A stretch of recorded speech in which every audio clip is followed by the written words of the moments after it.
It was a Chapel Hill takedown last night for Clemson men's basketball. On the heels of a brutal, crushing loss at home to the Virginia Cavaliers, Clemson went back to Tobacco Road and they avenged the ghosts of their game at Cameron Indoor just a couple of weeks ago and vanquished the Tar Heels at the Dean Smith Center for just the second time in the program's history. So we're going to talk all about that here on this special episode of Around the Paw. It was an exciting night, and we can't wait to break it down for you and relive all of the exciting moments from last night's stunner in college basketball. I'm Garrett Mitchell, joined as always by Griffin Barfield and Clifton Kennedy, and welcome to Around the Paw. Hitting that stuff, you hearing that sound?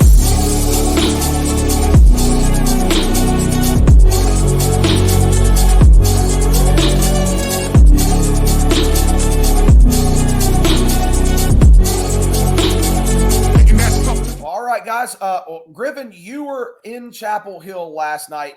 You made the roughly 4 hour, I'm guessing about 4 hour drive up to Chapel Hill. Look, if you're going to make 4 hour road trips to see Clemson play, then at least it's better coming home in the wee hours of the night with a victory rather than coming back from Duke with a soul crushing, referee inducing 1 point loss, right? You're exactly right. It was a lot better on the morale. There was not a lot of drama dumping about this team, but I mean, all you got to say is, man, what a win. And it truly was. And we knew that this Clemson team could compete with the best of the best. And you saw that against Duke. You saw that against Virginia. And this team, their last 3 losses combined 5 points. And you knew this team was going to bounce back at some point. PJ Hall said at the Virginia game after the loss, they said that we're going to flip the script. We're just going to keep chopping wood, and I guess chopping wood gets you the win. And it's, I believe, North Carolina's first home loss this season as well, which I think is huge. Wow. But Clemson did everything right. They jumped out early. I believe it was 15-2. They led by as much as, I believe, 14 points at one point.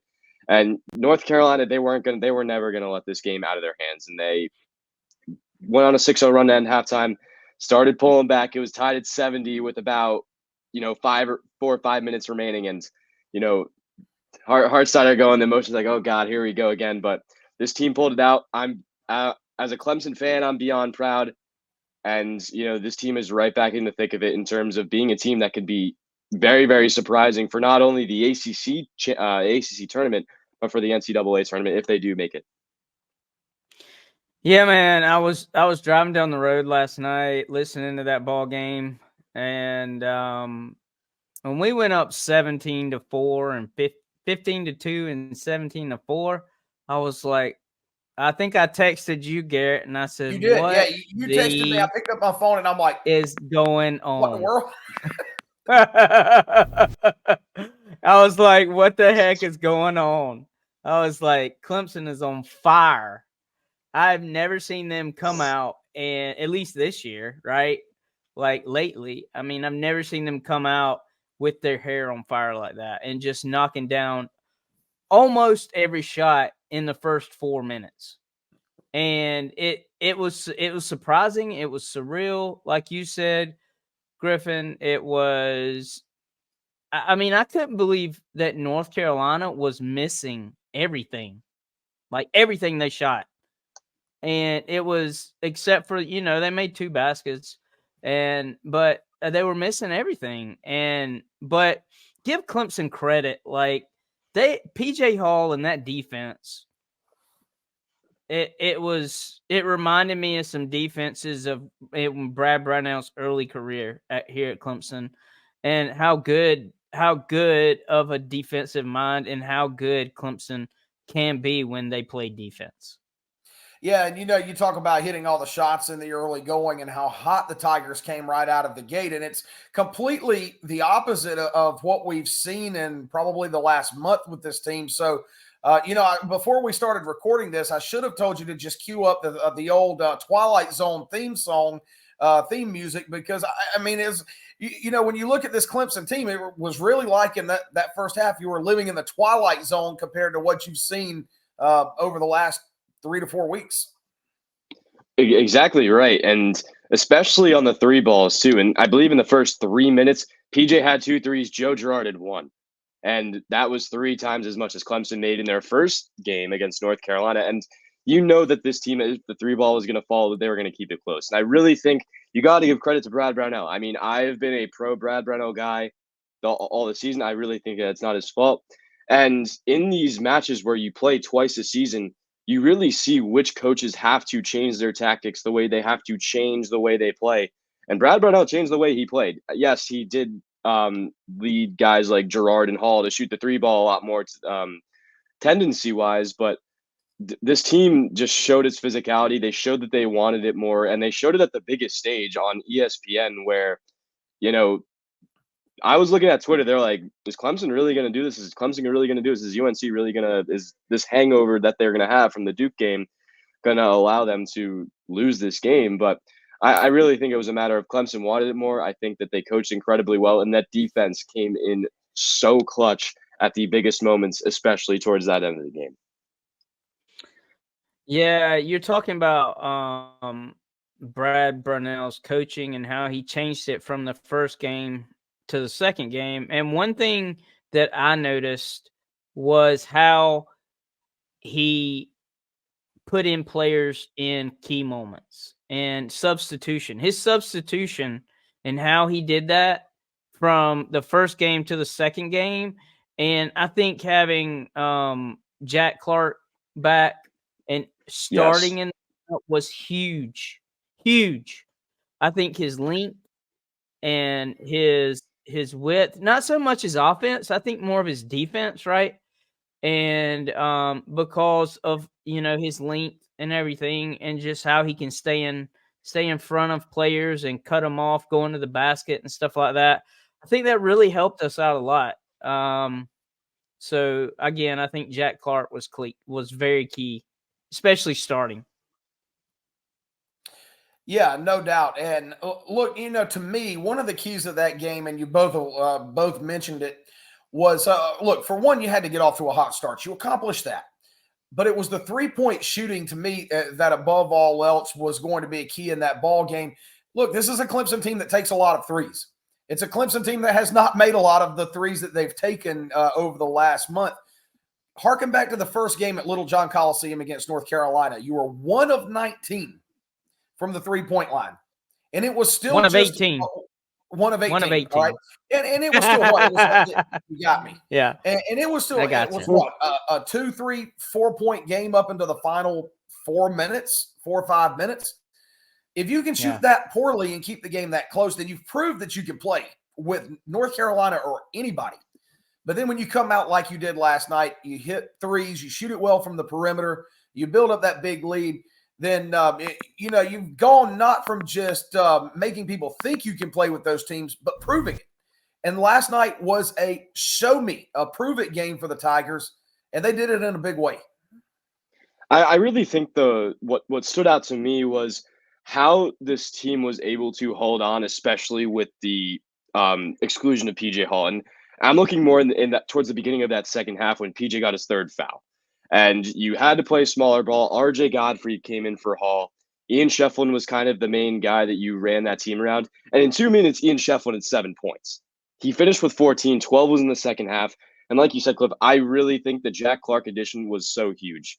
And I really think Chauncey Wiggins, who was starting a majority of those games before, and Jack Clark are kind of, they are very different in terms that Chauncey is more offensive based, that he's a incredible 3-point shooter. He knows how to score, while Jack is more of the guy that does all the dirty work, that he might not be on the stat sheet as much points wise, but he is going to turn the ball over. He's going to grab those rebounds over guys like Baycott, Harrison Ingram, who had an incredible game against Duke last weekend. And, the list goes on with what he can do. But I really think that Ian Shieffelin, once again, is the unsung hero of this team. He constantly is. He does all the dirty work. He recorded yet another double-double. I really think that, this team, a lot of people like to think that this team sits on PJ Hall and how far it can get them. This team has plenty of other weapons with guys like Shieffelin, like I just talked about, that are able to keep Clemson in games and hold leads and maybe even extend some if, the time that's what they needed. Yeah, I'm gonna say this, and I stand behind it 100%. PJ Hall is the best player in the ACC, or he may be the best player in America.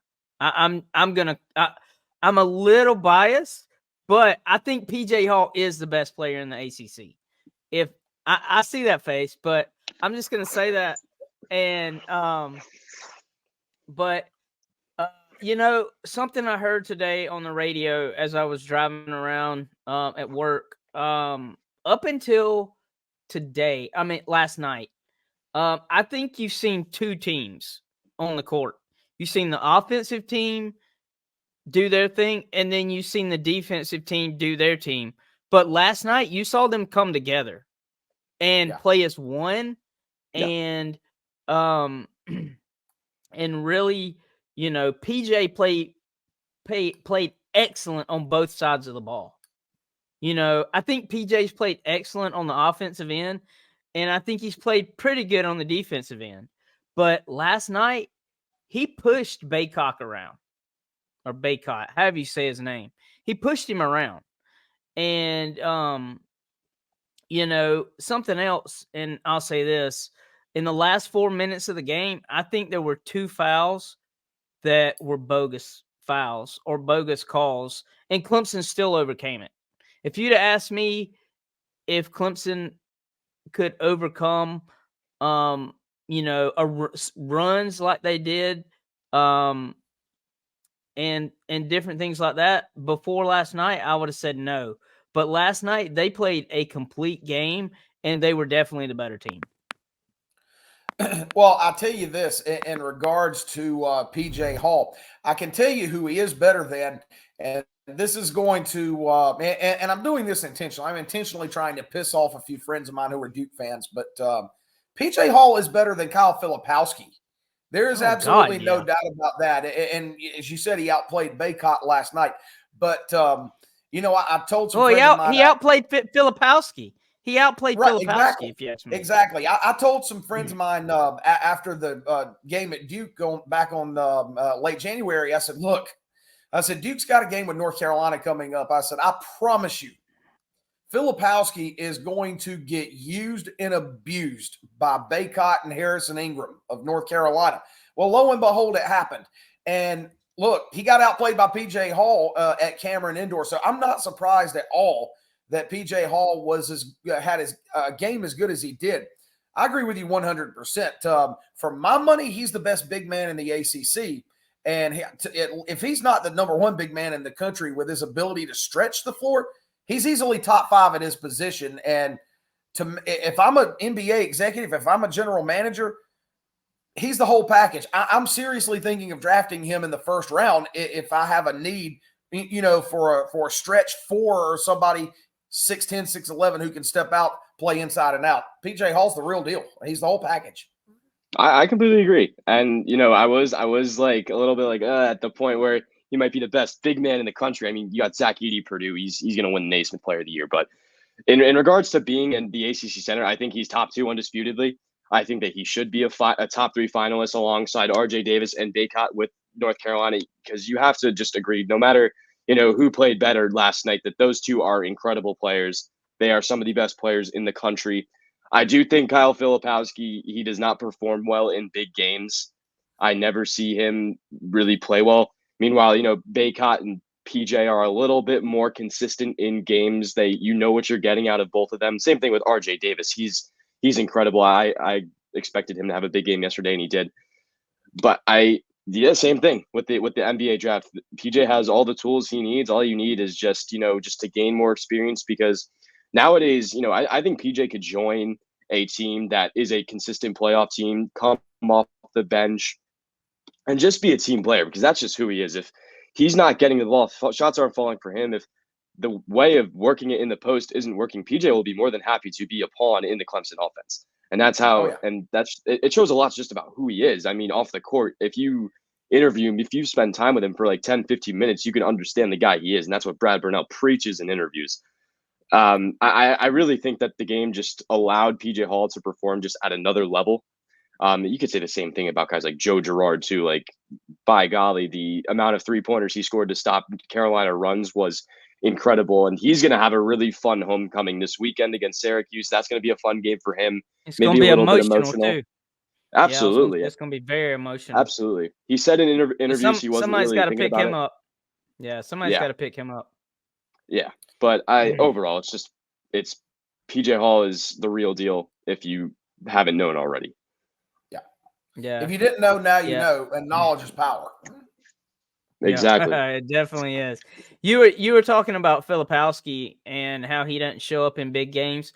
The only thing he did well against North Carolina was knock out Baycott's teeth. That's the only thing he did well. Pretty much. And that was it.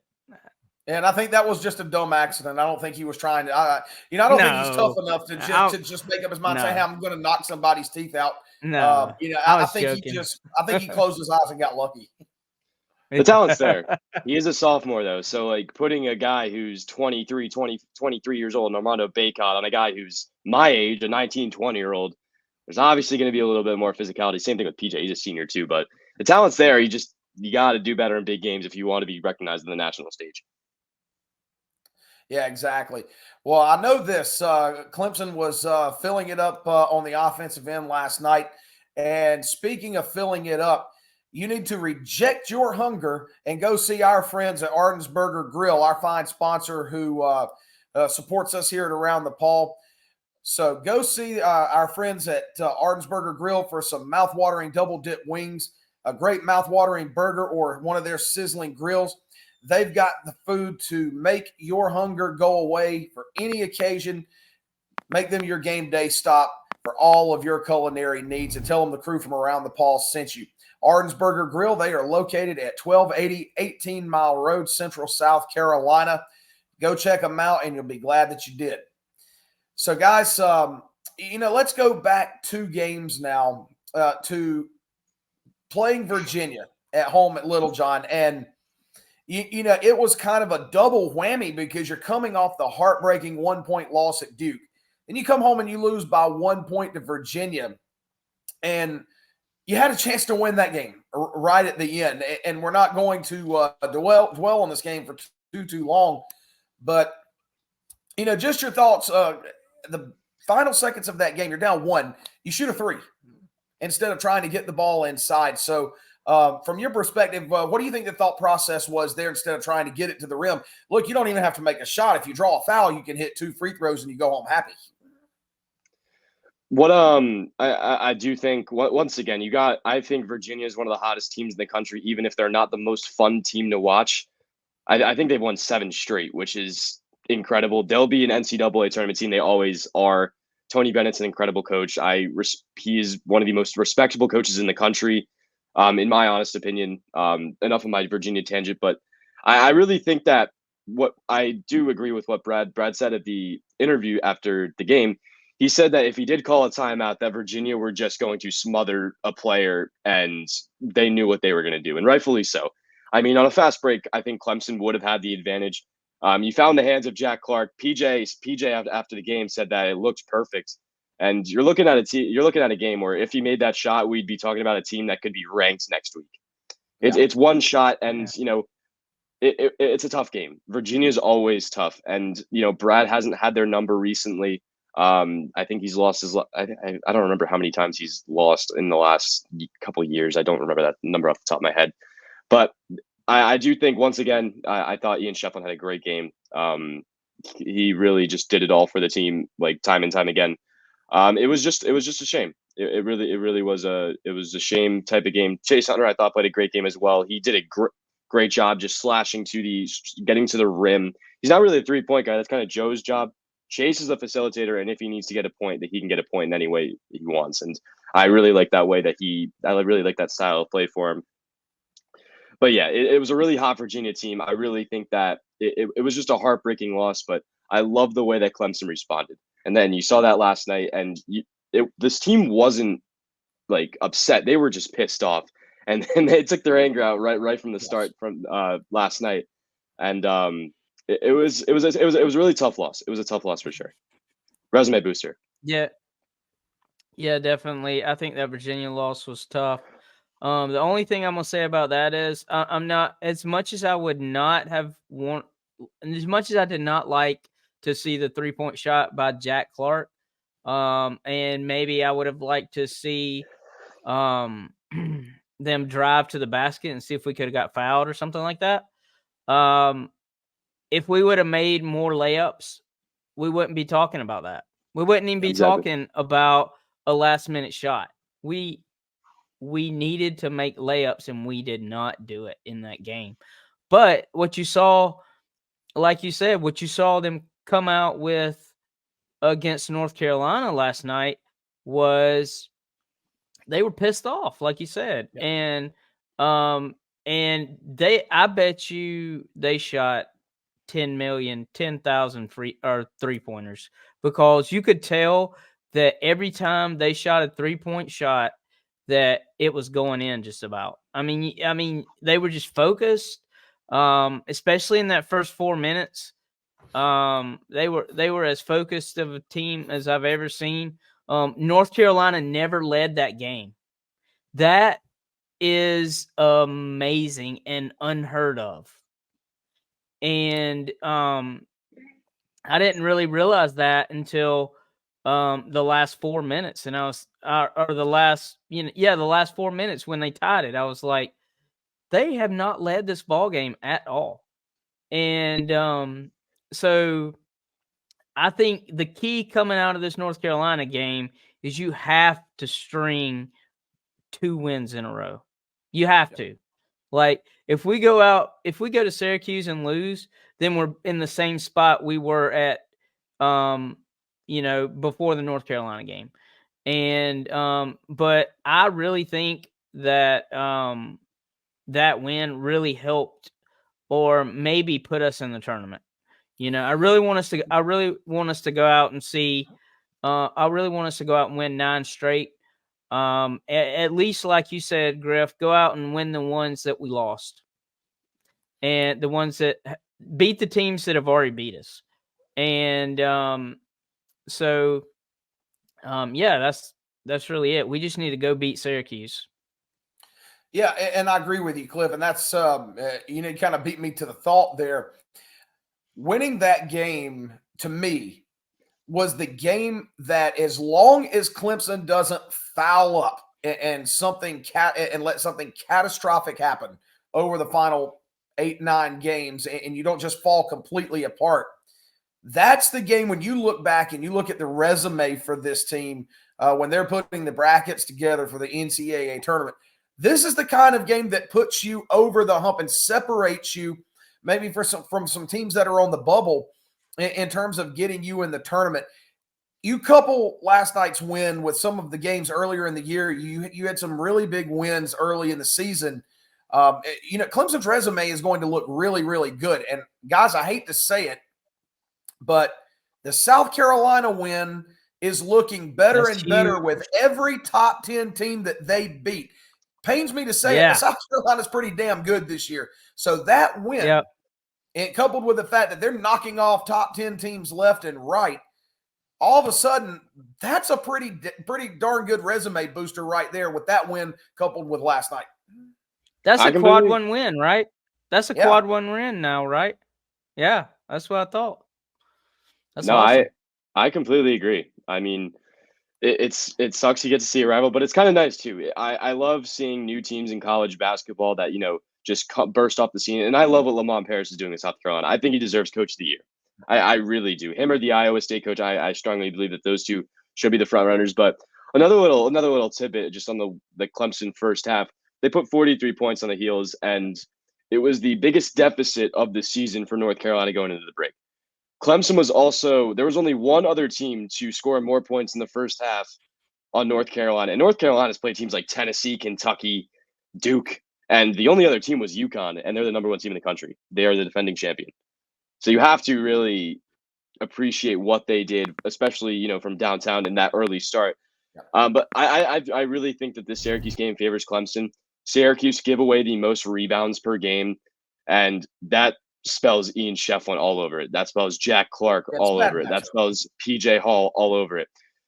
They're led by two guards. They're led by Judah Mitz, who is third in the ACC in points per game, and they have JJ Starling, who is a Notre Dame transfer. He's really burst onto the scene. I think if you just compare those two and you just dominate the glass, I really think that this game on Saturday should not be an issue. I don't either.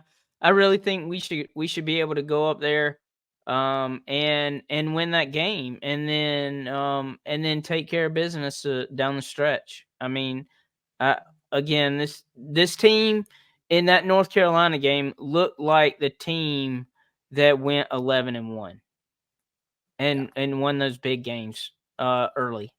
So, the only thing I would say, and I don't think it'll happen, but it is something to be mindful of.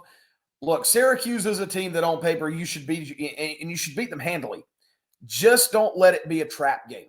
Don't fall into that pit of it being a trap game, because we see it so many times. A team wins a huge game, an emotional victory, a hard-fought victory, and then they come out and they just fall flat on their face the next time out a few days later. So just don't let that happen. Keep your intensity up. Cut that off at the pass, and just come out with the same fire and intensity that you did last night at Chapel Hill. I think if you do that, you're fine. But I've had so many people say, especially in baseball terms, a team scores 15 runs one night and they get shut out the next night. You fire all your bullets out of the gun all in one fell swoop. So just don't let that happen. And I think Clemson will be fine coming out against Syracuse. But be interesting to see if they can ride this wave of momentum all the way home now and into the ACC tournament. This is the perfect catalyst. You have 9 games left, and if I'm brutally honest, I really think Clemson have an incredible chance of winning every single one. You have the only away games you have are Syracuse, Georgia Tech, and Wake Forest, which I do think is a little bit of an iffy one to close out the season.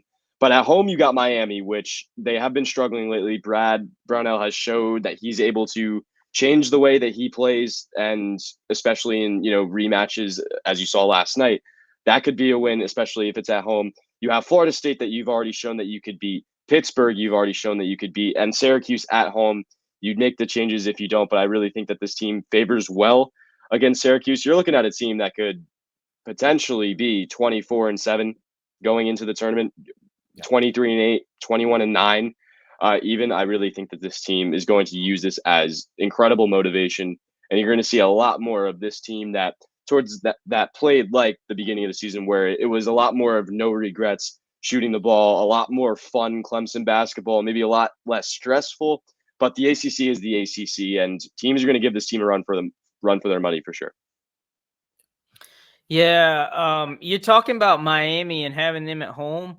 I don't know if y'all saw a shot of Jim Larinaga on the sideline and how and it was a big meme on Twitter about the look on his face after that last game they played, where it looked like he had given up on his team and his team had given up on him. I mean, it's crazy considering how good they were at the beginning of the season, and they beat us, but yet they faltered coming down the stretch. And so I think that I think us having them at home with revenge, beat them, and just win the games, like you said, Griff, win the games that we lost and beat the teams that we lost, and just win all of them, and I'm greedy, I want all of them. Look, don't think for a minute that Clemson's not going to be pissed off going to Atlanta. I guarantee you, if they have a chance, Brad Brownell might run the score up on Georgia Tech if he has a chance to. He's not going to. You get a big lead in the second half this time. He's not going to leave any doubt or give them any thoughts of a comeback. But I tell you what, Georgia Tech might be the most schizophrenic in the country. I swear. I mean, you come out one night, you beat Clemson, North Carolina. And then the next night, you come out and you lose by 35 to Wake Forest. Like, make up your mind what kind of team that you are. I completely agree. And I mean, the game that I'm most excited for is next Saturday, the NC State game, because NC State is pissed, right? Clemson beat them 3 times last year. They smoked them in the ACC tournament. I remember they beat them by like 20 or 30, running up the score on them. They had the whole transfer situation where Clemson center Ben Middlebrooks transferred to NC State. Clemson got Jack Clark. a little bit of revenge game. And I love that it's at Little John, and there's always a little bit of tension between the big guys on both sides with Clemson's PJ Hall and NC State, like big man DJ Burns, who just loves to post up outside the arc. I always love these matchups, but that's probably my favorite one for sure. But there are a lot of favorable matchups that favor the Tigers. But it's the ACC. You have to worry about it's a brand new game every single time you go out there. So that's all I have to say about that. If this team could just stay laser focused, come out of every game like they did last night, you're looking at a team that will be a top seed in the NCAA tournament. Yeah, I totally agree with that. You just stay focused, like you said, win the games you should win, and then win 1 or 2 in the ACC tournament, and because I think we can do it, and then we're in. I mean, if you ask me, I think we're already in, but we have to keep winning. Yeah, I mean, just keep winning and do what you got to do. Yep. Keep chopping that wood, like keep PJ chopping said. the wood. Well, one thing's for sure, PJ Hall said that the Tigers were going to flip the script. And boy, did they ever flip. They didn't just flip the script, guys. They took it, they turned it over and slammed it down on the opposite side on the table and said, look, we're still here.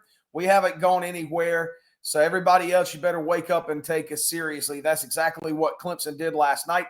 They made a statement, and I agree 100%. I think it could be the catalyst to getting this team into March Madness, to the NCAA tournament. And then, hey, look, all your cards are on the table there. We've seen crazier things happen. Heck, I think we've seen a 15 seed in recent years go to the Final Four. So you get to March, anything can happen. And right now, Clemson men's basketball is trending in that direction. So, guys, before we wrap it up, any final thoughts here before we close out this episode? Just keep winning. Yeah, I'm excited to see if, the 3-point issues are, maybe a little bit behind us. I'm really excited to see how Joe Girard plays, not only, for the rest of the season, but on Saturday. It's a big game for him. It's emotional. Obviously, he's going to see people that he spent 4 years with at Syracuse. I'm really rooting for him, especially this weekend. He's gone through a lot at Syracuse, especially in the season that he came through at Clemson. He's gone through a lot too, wins and losses. But he is going to take Clemson as far as he could take them. And if he continues to shoot the 3 ball at an elite level, he led Syracuse to the Sweet 16, I believe, 2 years ago. They were like an 11 seed. That's the power that he holds as a catalyst for anybody making a deep run. So I'm just excited for this whole team as a whole to be recognized at the national level as, once again, a team that is a force to be reckoned with. But you just got to keep winning and look at every game like it's a UNC number 3 in the country in one of the toughest places to play in the country. Yeah, I'm excited to see how, like you said, I'm excited to see how Girard plays. And if he doesn't play well, who's going to pick him up? Yeah. Which one of these guys can pick him up? Can Chase Hunter come behind and pick him up and maybe make a couple threes? And can his brother play well, right? And, score 8 to 10 points. But yeah, I just want to see how Girard plays and then who's going to pick him up if he doesn't play like he played at North Carolina. Yeah. Well, all you can do is go and lace up the sneakers, go out, jump it up, and we'll see what happens on Saturday. But either way, we're going to sign off tonight, as we always do, by saying it's a great day to be a Clemson Tiger. It's a great day to check us out here on Around the Paw. And until next time, as always, go Tigers. Go Tigers. Go Tigers. Getting that stuff till you hearing that sound.